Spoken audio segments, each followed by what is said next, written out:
Visakha steel plant ని private వ్యక్తులకు అమ్మడానికి చేస్తున్న కుట్రలో భాగమే ప్యాకేజీ ప్రకటించడమని ఉత్తరాంధ్ర ప్రజా సంస్థ ఆరోపించింది. విశాఖ పౌర గ్రంథాలయంలో జరిగిన మీడియా సమావేశంలో ఆ సంస్థ కన్వీనర్ వివి రమణమూర్తి కూటమి ప్రభుత్వంపై మండిపడ్డారు. ఇచ్చిన ప్యాకేజీని ఏ రకంగా ఖర్చు చేయాలో మినిస్ట్రీ నుంచే ఆదేశాలు ఇవ్వడాన్ని ఆయన తప్పుపట్టారు. ప్లాంట్ ను కొనుక్కోబోయే ప్రైవేటు వ్యక్తులకు అన్ని క్లియరెన్సులు ఇవ్వడానికే ప్యాకేజీ ప్రకటించారని ఆయన ఆరోపించారు.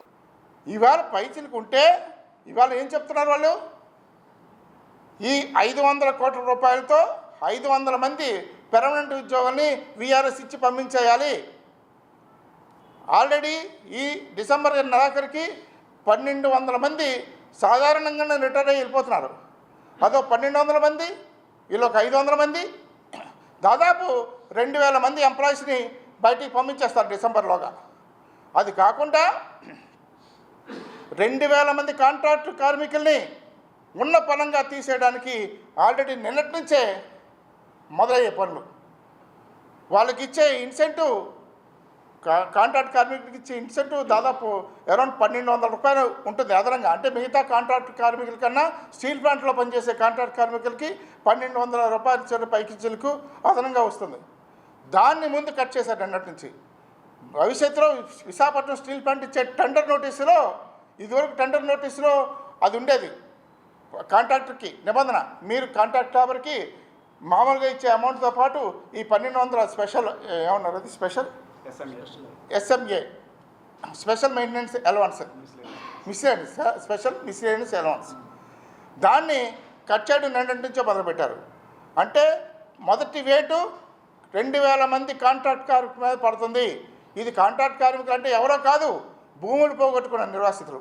అత్యధిక మంది అందులో ఉన్న వాళ్ళందరూ కూడా వాళ్ళకి పెర్మనెంట్ ఉద్యోగాలు ఇవ్వలేదు కదా, కాంట్రాక్ట్ ఉద్యోగాలు ఇచ్చారు. అప్పుడు వాళ్ళకి డైరెక్ట్గా మనకి ఎవరైతే భూములు పోగొట్టుకున్నారో నిర్వాసితులు, వాళ్ళ ఉద్యోగాలన్నీ పోతున్నాయి.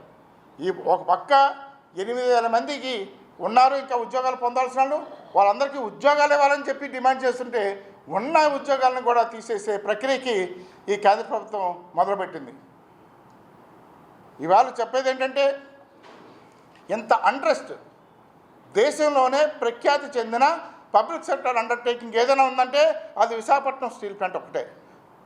అటువంటి స్టీల్ ప్లాంట్ని ఈవేళ ప్రైవేటు వాళ్ళ చేతుల్లో పెట్టి తెలుగు ప్రజలని మోసం చేయడానికి బహిరంగంగా నిస్సిగ్గుగా వాళ్ళు ప్రవర్తిస్తున్న తీరు ఇవాళ ప్రతి తెలుగువాడు కూడా ఇవాళ వ్యతిరేకించాలి, దాన్ని ఎండగట్టాలి. మనం రోడ్ల మీదకి వచ్చి ఈ ప్రయత్నాన్ని అడ్డుకోవాలి. అంతేగా, లేకపోతే మొత్తం అన్నీ ఇక విశాఖపట్నం మన ఆధీనంలో లేనట్టే. ఆల్రెడీ గంగవరం పోర్టు ద్వారా సముద్రం అంతా కూడా ఆదాని చేతిలో ఉంది, ఇప్పుడు భూమి కూడా పోతుంది. ఈ సత్యాన్ని గ్రహించి ప్రతి ఒక్కరూ కూడా మేల్కోవాలి. ఇది నాకు సంబంధించిన విషయం కాదని వద్దు, అంతవరకు వస్తే అందరినీ అమ్మేసే ప్రక్రియలోనే కేంద్ర ప్రభుత్వం ఉంది. భయపెట్టు ఏదో విధంగా భయానికి వాతావరణం క్రియేట్ చేసి దీన్ని పబ్బం గడుపుతాను. ఏంటండి ఈ 11,440 కోట్లు ఇచ్చారని చెప్పి ఒక్కొక్కరు సంబరాలు చేసుకుంటున్నారే. సంబరాలు ఏంటి? ఒక ఒక ఒక మేకపోతుని బలివ్వాలంటే దాన్ని ముస్తాబు చేసి బొట్టు పెట్టి దండ పెట్టి తీసుకెళ్తారు. ఆ విధంగానే ఇవాళ విశాఖపట్నం స్టీల్ ప్లాంట్ను ముస్తాబు చేసి అమ్మేసేవాడికి ప్రైవేటీకరణ చేయడం కోసం ఇవాళ ఆ ప్రైవేటీకరణ కత్తి వేయడం కోసం ఇవాళ సిద్ధం చేసుకుంది.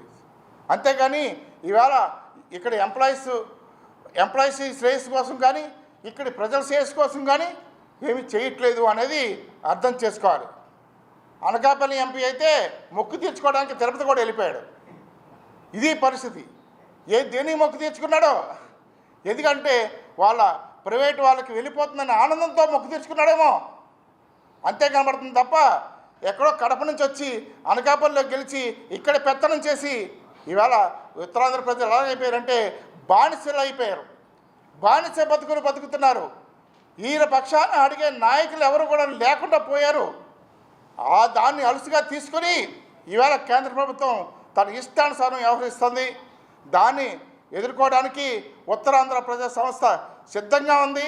అడిగేవాళ్ళు లేరు అనే భావన లేకుండా ప్రాణాలకు తెగించైనా సరే ఈ విశాఖ ఉక్కు ఫ్యాక్టరీని ప్రైవేటు పరం కానివ్వం అని మేము ఘంటాపథంగా చెప్తున్నాం.